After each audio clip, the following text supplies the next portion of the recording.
says, okay, Daled. If many varieties were placed before him, Rabbi Yehuda says, if one of the seven is among them, he recites a blessing over it. The Chachamim say he blesses over whatever he wishes. If one recited the blessing over wine before the meal, he has exempted the wine drunk after the meal. If one recited a bracha over the parpet before the meal, he need not recite any other blessing over the parpet after the conclusion of the meal. If he recited the blessing over bread, he has exempted the parpet, and over parpet, he does not exempt the bread. And Shammai says also not any cooked dish. And if they were sitting upright to eat, each one blesses for himself. If they recline, one blesses for all. If wine is brought to them during the meal, each one blesses for himself. After the meal, one may bless for all. And he also recites the blessings over the incense, even though the incense is served after the meal. It's an interesting little cultural insight, this Mishnah, into the times, because they're like, your if you were sitting down, that was just like you weren't considered like you'd really sat down for it wasn't really a meal. It's only once you're lying back on your couch and having and eating on your side and whatever. That's how you had a proper meal with people. Right. Then there Right. was the mugmar, the incense afterwards.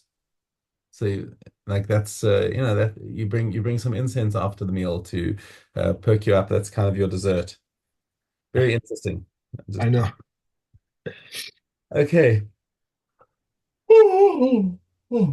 Excuse me. Okay. Heviu lefanav maliach betchila upas imo. Okay, this is an interesting one over here. Um, if they bring him some salted food, let's say, I mean, using salt was a common thing to preserve things because they didn't have fridges. So Right. if you wanted to keep your fish and you didn't want it to go rotten, then you'd have to salt it so that it would not go off. Um, but the problem with salting things heavily is that they're very salty. Right. You want to have something with it that takes away a bit of the salt. So really what he wants to do is he wants to eat his herring, but it doesn't want to have it by itself. It's got to have something with it. So he said, I'll have a bit of bread with it to take away the saltiness. Okay. Mevarech ala maliach upoter is a pas. Which is the ikar? The ikar is the maliach. The bread is just there as something to dilute the taste. So therefore you don't make hamotzi, you make shakol. Okay. It's an interesting thing because like we all brought up to think, okay, once you've got bread involved, it's just hamotzi and you're done. Okay. Shapas tefela lo. The bread over here is the tafel, and you don't make a bracha on it. Zaklal, your general rule is kol shehu ikar v'imot tefela mevarech ala ikar upoter es tefela. So it's your general rule when you're having two foods together and one of them is ikar and one of them is just there to accompany the main thing that you're interested in. You make the bracha on the ikar and that's poter the tafel. Yeah. Achal. Hmm? Maybe this is how they got to have the chayams with the herring. And then they had those morning things, because instead of I don't know. I don't eat herring and I don't even drink, so I don't know. Uh-huh. Okay. Um, all right. Now Mishna Ches is an interesting little machlokes about when you need to bench. Like, I mean, we always just assume that benching is for bread, but that was a machlokes tanaim. Achal te'enim anavim v'rimonim. If he ate figs and grapes and pomegranates, why are we mentioning these things? Because these things are from the seven minim. Okay, from Eretz Yisrael. Mevarech acharehen shalosh brachos divrei Rabban Gamliel. When we say three brachas, that's talking about benching. Because Mhm. benching midoraisa is the first three brachas, and Chachamim added on the fourth one. Um, so when the Mishnah talks about three brachas, that's talking about Birkas Hamazon midoraisa.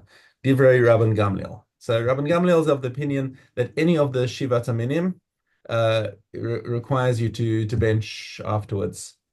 Chachamim omrim bracha achas me'en shalosh. No, the Chachamim came up with the one bracha that's me'en shalosh, and that's the one that we know the nusach of that we call me'en shalosh. which is ala mechi ala kalkala tenuras hasadeh, etc., which is a an extract of the main benching, but it's just sort of in a short form. Um, Rabbi Akiva Omer, afilu achal shelek v'hu mezono. He takes an even more extreme view than Rabban Gamliel. He says even if you ate cooked vegetables and that's your main meal, like all you're having is a vegetable stew and it's filling you up. Mevarich acharav shalosh brachos, that you need to bench for. Is no requirement for bread or even shivat haminim. Even if you have a nice big juicy steak, and honestly, I can hear Rabbi Akiva over here when you go to one of these meat restaurants and they just serve you like tons of meat and you're like so full afterwards and it was so delicious, and you say Borena Fashos, and it's like it feels a bit wrong. I hear it. I hear it. Right. Okay, but that's what Rabbi Akiva is saying. So you should bench after that. But that's again not the halacha. The halacha follows the chachamim. Hashasem mayim litzma'o. If somebody drinks water because he's thirsty, he says shakol niyad bara. Okay. Um, but the implication there is if you're swallowing some water just to take a pill or because you've got something stuck in your throat and you want to wash it down, that you don't make a bracha on it at all. Rabbi Tarfon Omer Borei Nefashos Rabos. He says that the bracha rishona for water is the one that we could make the bracha achrona, right? Borei Nefashos. Right. Okay, Right. so Borei Nefashos according to Rabbi Tarfon is the bracha rishona, but we hold the halacha that it's the bracha achrona. Okay, Perek Zayin. Shlosha she'achlu ke'echad chayvin lezamen. Three people ate a suda together. They have to make a zimun. Okay. Achal, now, who qualifies for these three people? Even somebody who ate demai. Achal demai. So demai is something that it was produce that was acquired from an Am Haaretz, Mhm. and we're not sure if he took off Trumas and Masras. Okay, most Amorites do take off Chumas and Masros. So it's not like a vadai that this was not kosher food. It's just that there's a certain takana of demai that when you get stuff from an Amoritz, you still have to take off the Chumas Maser and Maser Rishon, Maser Sheni or Maser Ani, whatever is required. Okay. Um, and since you don't know, it could be, and the majority rule is actually that it's kosher food. So we treat it if somebody ate demai and he wants to join in the zimun, it's fine because b'diavad it was Right. probably okay. U'ma'aseh rishon shenitla trumaso. Here there was ma'aseh rishon that did have truma taken off it because from ma'aseh rishon you have to take off trumas ma'aseh. Ma'aseh sheni v'hekdesh sheniftu, and if they were ma'aseh sheni and hekdesh that were redeemed onto money. V'shamash she'achal kazayas, and even if you've got somebody who's a waiter who's been serving you, and he wasn't actually literally sitting at the meal, but he ate a kazayas while he was serving everyone. Kusi, even the Samaritans, the Kuthians, who at the time of the Mishnah were still considered Jewish. At a later stage in history, they were kicked out because it was found that they were still holding on to their old Avodah Zarah, and they ruled that the Kutim were goyim completely. But at the time of the Mishnah, they were still considered as if they were Jews, even if they were suspect. Mezamnin alehem, so they are counted for a zimun. That, by the way, this rule that we have of the shamash, we used in our Sheva Brachas recently because we had a Sheva Brachas in a restaurant, and there were 9 men who were part of the main meal. Right. So we called in the waiter and said, "Come and make a motzi with us and share some divrei Torah, give a bracha to the couple." And then we joined him in for the Sheva Brachas. Very nice. Yeah. Um, However, the counterexamples come up now. Achal tevel, if somebody ate food that we know was tevel, had not had trumas and masra separated. Maser rishon shelo nitla trumas, or maser rishon that didn't have truma taken off it, that's also called a form of tevel. Maser sheni v'hekdesh shelo nifdu. If you ate the maser sheni, obviously not in Yerushalayim. If it's in Yerushalayim, that's where you're supposed to eat maser sheni. V'hekdesh, if it belonged to the temple and it hadn't been redeemed. Hashamash she'achal pachos mikazayis, or if the shamash ate less than a kazayis of bread, a nochri and a non-Jew, ein mezamnin aleihem. Even if the non-Jew is, he's on the conversion track and he's had a bris milah and he's going to mikveh that afternoon. Nope. Okay, and that's who qualifies for a zimun. Okay, back to Gimel Aleph. Okay. The one whose dead lies before him is exempt from reading Shema and the tefillah and from tefillin. The pallbearers and their replacements and the replacements of the replacements, those going before the coffin and those coming after the coffin, those who are needed for the coffin are exempt, and those who are not needed for the bier are obliged. These and those are exempt from tefillah. They buried the dead and returned, and if they're able to begin and finish before they reach the line, they should begin, and if not, they shall not begin. Those standing in line, the innermost are exempt, while the outer are obliged. Women, slaves, and minors are exempt from reading the Shema and Tefillin, but are subject to the obligation of Tefillah and Mezuzah and to recite grace after meals. Okay.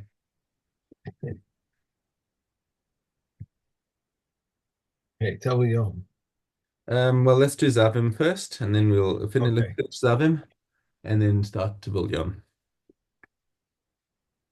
This is Hey Yud Base. These invalidate truma. One who eats food which is a rishon, latuma, and one who eats food which is a sheni, latuma, and one who drinks liquids that are tummy, one whose head and the greater part of his body enter into draw mortar, and a tahor person in the event that the three lugam of draw mortar fall upon his head, and the greater part of his body, and the scroll of scripture and unrinsed hands, and I'm sorry, and a tevel yom, and food and utensils that became contaminated by tamei liquids. Okay, Hadron Alach, Masechet Zavim. Tvul Yom. Okay. Aleph. If one gathered portions of challah with the intention of separating them later and they clung together, Beis Shammai said is considered a connection in regard to a tevel yom. The Beis Hillel says it is not considered a connection.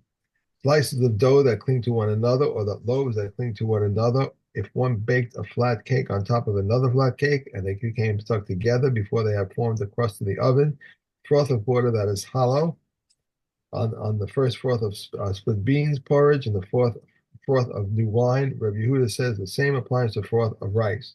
Beis Shammai says it's considered a connection for a tevel yom. Beis Hillel said it is not a connection, considered a connection. However, Beis Hillel agrees in the case of all other sources of Tuma where the light was severe.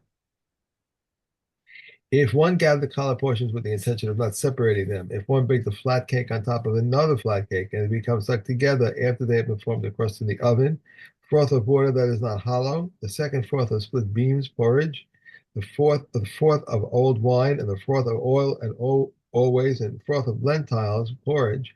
The Yehuda says the same applies to froth of grass pea porridge, and they are tummy in regard to a tevel yom, and it is needless to say in regard to all other sources of tumah. Okay. Okay. Yeah. Okay. Torah Zayin Aleph. A potter who put down his pots and went down to drink, the inner ones are tahor, while the outer ones are tameh. Said Rabbi Yossi, when are these things said? When they are loose, but when they are bundled together, everything is tahor. If one entrusts the key to an Aretz, the house is tahor because he entrusted him only with the guarding of the key. If someone leaves an Aretz in his house, if he left him awake and finds him awake, sleep and finds him asleep, or awake and finds him asleep, the house is tahor. But if he leaves him asleep and finds him awake, everything in the house is tameh. These are the words of Rameya, but the comments say nothing in the house is tameh except for those items in the area that he can stretch out his hand and touch. If someone leaves workers in his house, everything in the house is tameh. These are the words of Rameya. But the comments say nothing in the house is tameh except for those items in the area that he can stretch out their hands and touch. If the wife of a chaver, Done. that was it. Okay. Yeah. Oh, yeah, that's right. Okay, Tamid. And Zion Vav Bet. The Kohen who won the privilege of the shovel service heaped up the coals on top of the inner altar and flattened them with the bottom of the shovel and prostrated himself and exited. The Kohen who won the privilege of the incense service would take the spoon from within the ladle and would give the ladle to his friend or relative.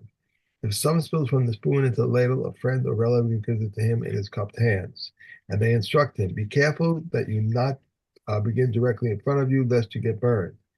He started arranging the incense, and then he would leave the Hakel. The one who offered the incense would not offer it until the appointed one said to him, offer the incense. If it was the Kohen Gadol, the appointed one said to him, my master Kohen Gadol, offer the incense. The people moved away, and the Kohen offered the incense, and he then prostrated himself and exited.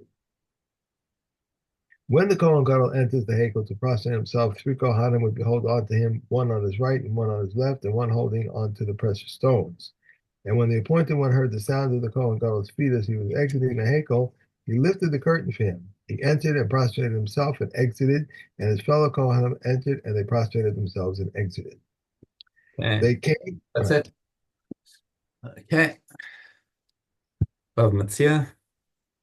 Yeah. Okay. Hey, Dal. A storekeeper may not set up for half the profit, or nor may money be given with which to buy produce at half profit, unless he gives his wages as a laborer. Hens may not be set to brood at half profit, nor may calves or fowls be assessed at all half profit, unless he gives them the wage of his toil and his feed. But calves or foals may be accepted for half profit and raised until they reach a third of their growth, and a donkey until it can bear a burden. A cow or a donkey or anything that works and eats may assess that half profit. In a place where they are accustomed to divide the offspring immediately, they divide them.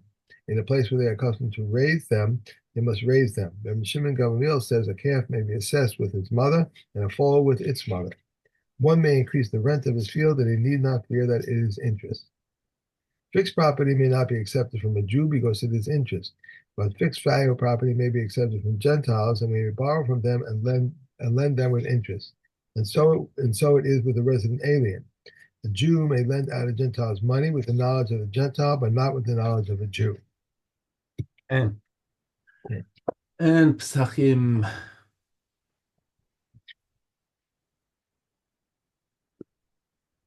Okay, Zion. Any Pesach offering whose blood has been thrown and it was learned afterwards that it was contaminated, the tzitz affects its acceptance. But if the body of the person was contaminated, then the tzitz does not affect its acceptance.